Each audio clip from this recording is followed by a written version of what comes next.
स्त्री एवं पुरुषों के शुभाशुभ लक्षण।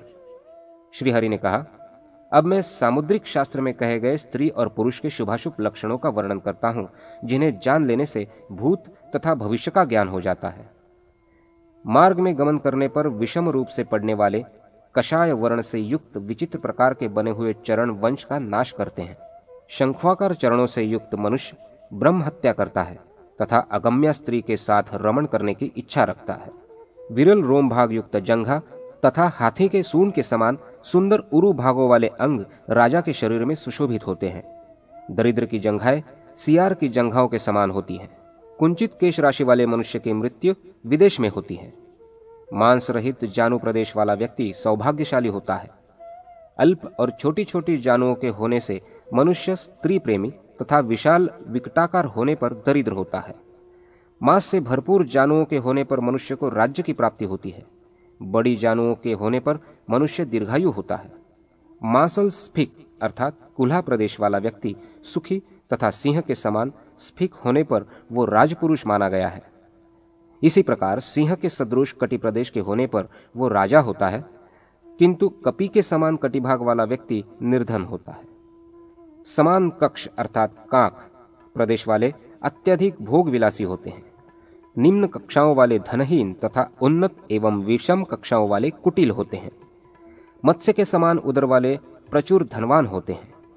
विस्तीर्ण नाभि प्रदेश से सुशोभित जन सुखी एवं अत्यधिक गहरी नाभि के होने पर कष्ट भोगने वाले होते हैं। त्रिवली के मध्य भाग में नाभि के अवस्थित होने पर प्राणी शूल रोग से ग्रासित होते हैं। वामावर्त नाभि के होने पर शक्ति संपन्न और दक्षिणावर्त होने पर मेधावी होते हैं। पार्श्वदेश में नाभि के विस्तृत होने से मनुष्य चिरंजीवी, उन्नत होने पर ऐश्वर्यशाली, अधोमुख होने पर गोधन से संपन्न एवं पद्मकर्णिका के सदृश होने पर वो राजत्व को प्राप्त करते हैं। उदर भाग पर एक वली के रहने पर मनुष्य शतायु होता है। दो वलियों के होने से वो ऐश्वर्य का भोग करने वाला तथा त्रिवलियों के होने पर राजा या आचार्य की पदवी को प्राप्त करता है। सरल वलियों वाला मनुष्य सुखी होता है। वक्र वली वाला व्यक्ति अगम्यागामी होता है।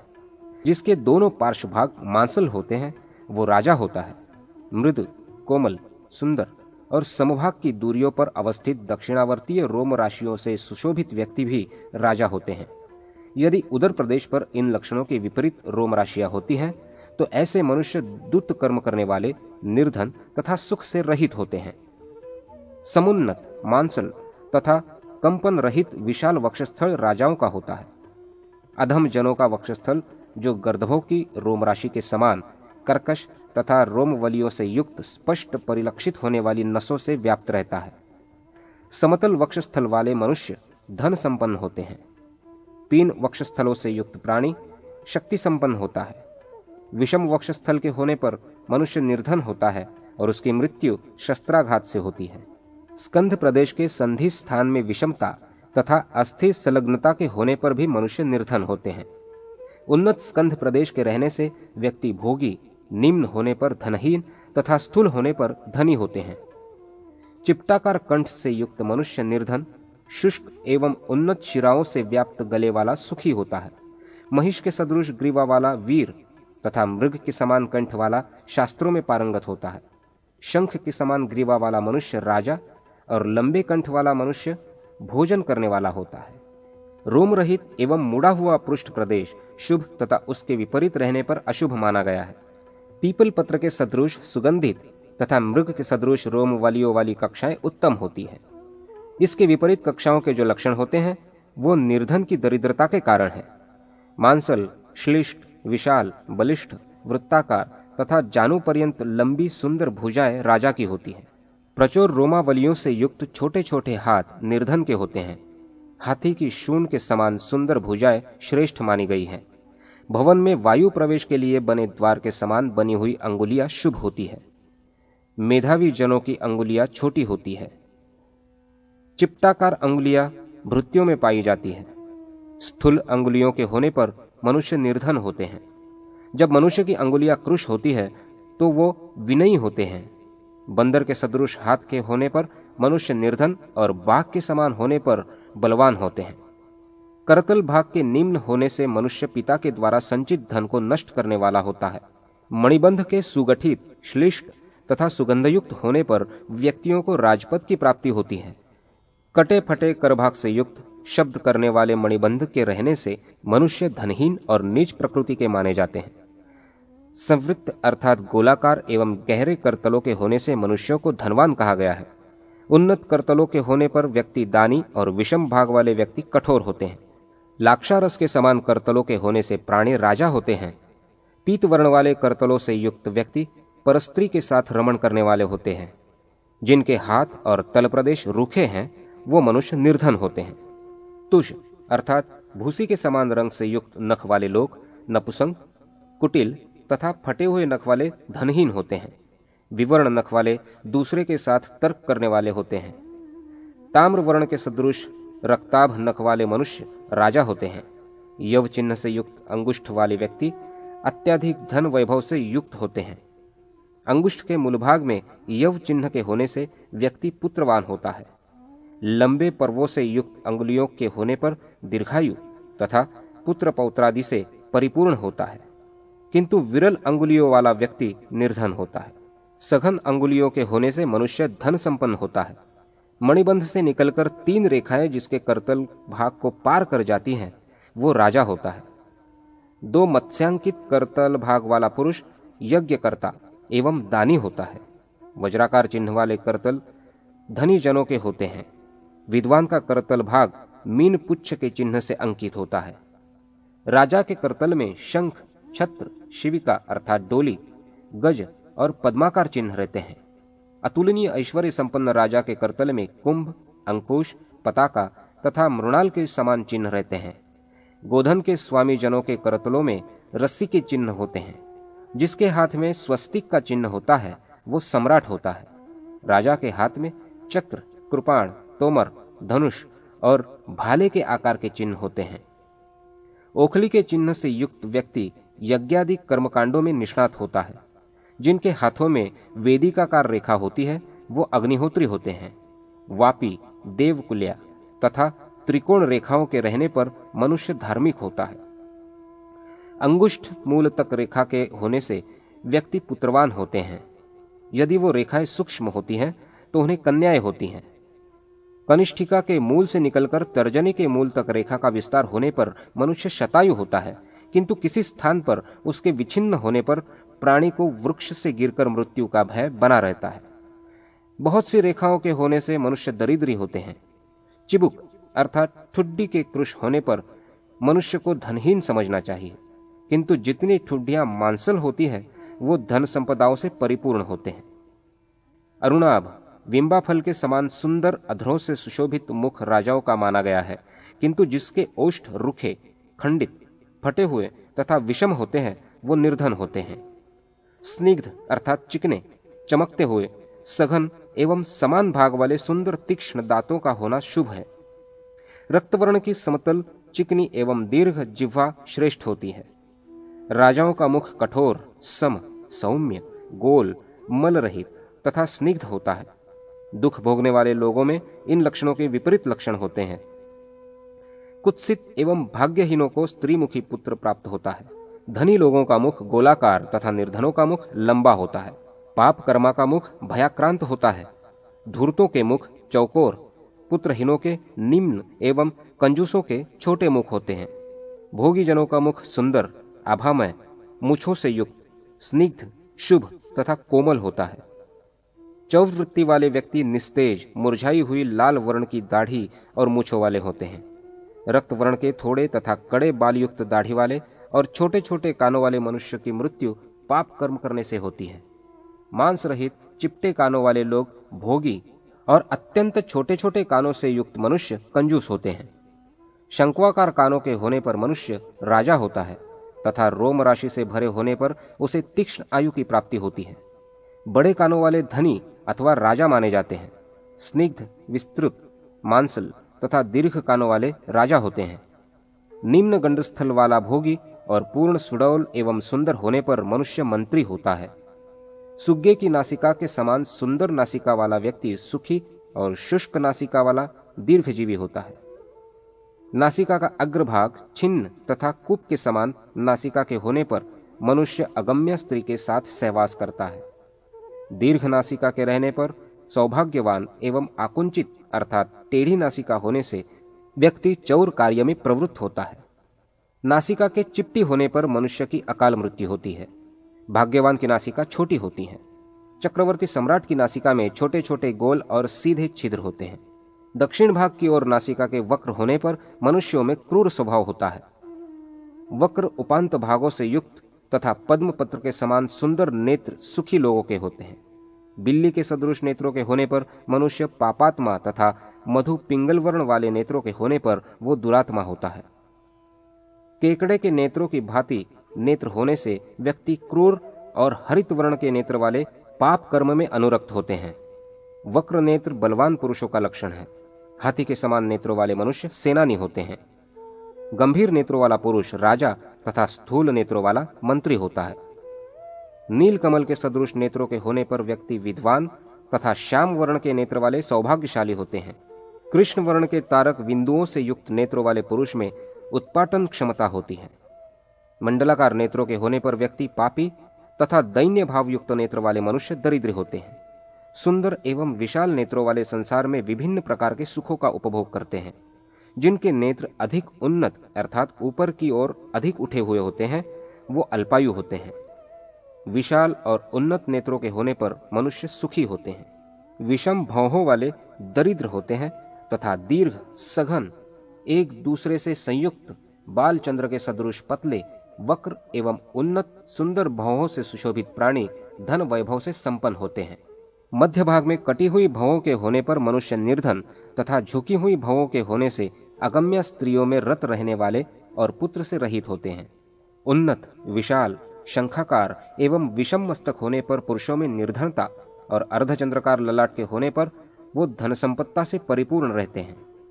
सीप के समान आभा वाले तथा विशाल मस्तक वाले आचार्य के पद को सुशोभित करते हैं। जिनके मस्तकों पर शिराएं स्पष्ट प्रतीत होती रहती हैं वो पाप कर्म में लगे रहते हैं। उन्नत शिराओं से युक्त स्वस्तिकाकार सुंदर ललाट के होने पर मनुष्य धनवान तथा निम्न ललाट के होने पर बंदी बनाए जाने योग्य होते हैं और क्रूर कर्मों को करते हैं। गोल ललाट वाले कृपण और उन्नत भाल वाले राजा होते हैं। लोगों का अश्रु रहित दीनता रहित स्निग्ध रुदन मंगलकारी होता है तथा अविरल अश्रुधार वाला दैन्य भाव को प्रकट करता हुआ रूखा रुदन सुखकारी होता है। कंपन रहित हंसी श्रेष्ठ होती है। आंख मूंद कर हंसने वाला व्यक्ति पापी होता है। बार बार हंसने वाला दुष्ट होता है और उन्मत्त की हंसी अनेक प्रकार की होती है। 100 वर्ष तक जीवन प्राप्त करने वाले लोगों के मस्तक पर 3 रेखाएं होती हैं। मस्तक पर 4 रेखाओं के होने पर मनुष्य राजा होता है और उसकी आयु 95 वर्ष तक होती है। रेखा रहित ललाट वाला व्यक्ति 90 वर्ष जीवित रहता है। विच्छिन्न रेखाओं से व्याप्त मस्तक वाले पुरुष लंपट होते हैं। मस्तक पर केश पर्यंत रेखाओं के होने से मनुष्य की आयु 80 वर्ष की होती है। 5, 6 अथवा 7 रेखाओं के होने से प्राणी की आयु 50 वर्ष तथा 7 से अधिक रेखाओं के होने पर 40 वर्ष की आयु माननी चाहिए। मस्तक पर रेखाओं की वक्रता एवं भव पर्यंत स्थिति होने से पुरुष 30 वर्ष तथा बाईं ओर वक्र होने पर 20 वर्ष की अल्पायु को प्राप्त करते हैं। रेखाओं के क्षुद्र होने पर मनुष्य अल्पायु होता है। छत्राकार सिर वाले मनुष्य राजा और निम्न सिर वाले धनी होते हैं। चिपटे सिर से युक्त पुरुषों के पिता की मृत्यु शीघ्र होती है। मंडलाकार सिर होने पर व्यक्ति गौ आदि प्राणियों से संपन्न होते हैं। घटाकार मूर्धा भाग के होने पर मनुष्य पाप में अभिरुचि रखने वाला तथा धनहीन होता है। काले काले घुंघराले स्निग्ध एक छिद्र में एक एक उत्पन्न अभिन्न अग्रभाग वाले अत्यधिक न छोटे न बड़े सुंदर केशों वाले राजा होते हैं। एक छिद्र में अनेक बाल वाले विषम स्थूलाग्र तथा कपिल वर्ण के केशों से युक्त पुरुष निर्धन होते हैं। अत्यंत कुटिल सघन एवं काले बाल वाले भी निर्धन होते हैं। मनुष्य के जो अंग अतिशय रुक्ष शिराओं से व्याप्त तथा मांस रहित होते हैं वो सभी अशुभ है। यदि वो अंग इसके विपरीत होते हैं तो उन्हें शुभ मानना चाहिए। मानव शरीर में 3 अंग विशाल और 3 अंग गंभीर, 5 अंग दीर्घ तथा सूक्ष्म, 6 अंग उन्नत, 4 ह्रस्व एवं 7 अंग रक्तवर्ण के होने पर वो राजा होता है। नाभि, स्वर तथा सत्व अर्थात स्वभाव ये 3 गंभीर होने चाहिए। ललाट, मुख तथा वक्षस्थल विशाल, नेत्र, कक्षा अर्थात काख, नासिका तथा क्रुकाटिका अर्थात गर्दन का उठा हुआ भाग, सिर और गर्दन का जोड़, इन 6 को उन्नत होना चाहिए। ऐसा होने पर मनुष्य राजा होता है। जंघा, ग्रीवा, लिंग तथा पृष्ठभाग ये 4 अंग ह्रस्व होने चाहिए। करतल, तालु, अधर और नख ये 4 रक्ताभ होने चाहिए। नेत्रांत भाग, चरणतल, जिह्वा और दोनों ओष्ठ ये 5 सूक्ष्म होने चाहिए। दांत, उंगली, पर्व, नख, केश और त्वचा ये 5 अंग दीर्घ होने पर शुभकारी है। दोनों स्तनों का मध्य भाग, दोनों भुजाएं, दांत, नेत्र और नासिका का भी दीर्घ होना शुभ है। इस प्रकार मनुष्यों का लक्षण कहकर अब स्त्रियों का लक्षण कर रहा हूं। रानी के दोनों चरण स्निग्ध, समान पदतल वाले, ताम्र वर्ण की आभा से सुशोभित नखों से युक्त, सघन अंगुलियों वाले तथा उन्नत अग्रभाग वाले होते हैं। ऐसी स्त्री को प्राप्त कर मनुष्य राजा बन जाता है। गुढ़ गुल्फ प्रदेश से युक्त पद्म पत्र के समान चरणतल शुभ होते हैं। जिसके चरणतलों में पसीना नहीं छूटता है और वो कोमल होते हैं, उनमें मत्स्य, अंकुश, ध्वज, वज्र, पद्म तथा हल्का चिन्ह हो तो वो रानी होती है। इन लक्षणों से रहित चरण वाली स्त्री दासी होती है। स्त्रियों की रोम रहित, सुंदर, शिरा विहीन, गोल गोल जंघाएं शुभ है। संधि स्थान तथा दोनों जानू समान होने चाहिए, ऐसा शुभ होता है। गजशुंड के सदृश रोम रहित तथा समान भाग वाले दोनों ओर श्रेष्ठ माने जाते हैं।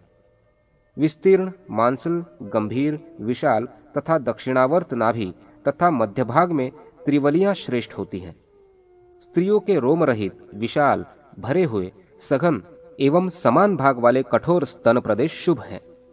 रोम रहित, शंख के आकार वाली सुंदर ग्रीवा प्रशस्त होती है।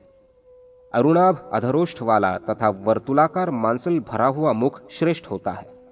कुंद पुष्प के समान दंत पंक्ति तथा कोयल की भांति वाणी शुभ होती है, जो सदैव दाक्षिण्य भाव से परिपूर्ण रहती है। उसमें शठता नहीं होती, अपितु हंसों के समान मधुर शब्दों का प्रयोग करके वो दूसरों को सुख प्रदान करती है। वो स्त्री श्रेष्ठ होती है। स्त्रियों की नासिका और नासिका छिद्र समान होना मनोहर और मंगलदायी होता है। स्त्रियों के नील कमल के समान नेत्र अच्छे होते हैं। बाल चंद्र के सदृश भौहों का होना शुभ है, किंतु उनका मोटा होना अच्छा नहीं है। उनका मस्तक अर्धचंद्र के समान सुंदर, समतल तथा रोम विहीन होना शुभ है। सुंदर, समान, मांसल एवं कोमल कान श्रेष्ठ होते हैं। स्त्रियों के चिकने, नील वर्ण वाले, मृद और घुंघराले केश प्रशस्त माने गए हैं। उनका सम आकार वाला सिर शुभ होता है। चरणतल अथवा करतल में अश्व, हस्ती, श्री, वृक्ष, यूप, बाण, यव, तोमर, ध्वज, चामर, माला, पर्वत, कुंडल, वेदी, शंख, छत्र, पद्म, स्वस्तिक, रथ तथा अंकुश आदि चिन्ह वाली स्त्रियां राजवल्लभा होती हैं। स्त्रियों के मांसल मणिबंध वाले तथा कमल दल के समान हाथों को शुभ माना जाता है। स्त्रियों के करतलों का न तो अधिक निम्न और न अधिक उन्नत होना अच्छा होता है। शुभ रेखाओं से व्याप्त करतल वाली स्त्रियां आजीवन सधवा रहकर विभिन्न प्रकार के सुखों का उपभोग करती हैं। हाथ में जो रेखा मणिबंध से निकलकर मध्यमा अंगुली तक जाती है, वो ऊर्ध्व रेखा कही जाती है। ऐसी रेखा यदि स्त्री या पुरुष के करतल अथवा चरण तल में अवस्थित रहती है, तो वो स्त्री या पुरुष राज्य अथवा अन्य प्रकार के सुखों का उपभोग करते हैं। कनिष्ठिका अंगुली के मूल से निकलकर तर्जनी और मध्यमा अंगुलियों के मध्य भाग तक रेखा के पहुंचने पर स्त्री या पुरुष की आयु 100 वर्ष की होती है। यदि इन अंगुलियों के बीच तक आने वाली रेखा का परिमाण उसकी अपेक्षा कम हो, तो उसी अनुपात में मनुष्य की आयु भी कम होती है। अंगुष्ठ मूलक रेखाओं के रहने पर स्त्री या पुरुष बहुत से पुत्रों या कन्याओं वाला होता है। स्थान स्थान पर आयु रेखा के छिन्न भिन्न होने से मनुष्य की आयु अल्प हो जाती है। यदि वो रेखा दीर्घ एवं अविच्छिन्न हो, तो उस पुरुष अथवा स्त्री को दीर्घायु माना जाता है। स्त्रियों के विषय में कहे गए ये सभी लक्षण शुभ हैं। इनके विपरीत लक्षणों के होने पर उन्हें अशुभ मानना चाहिए।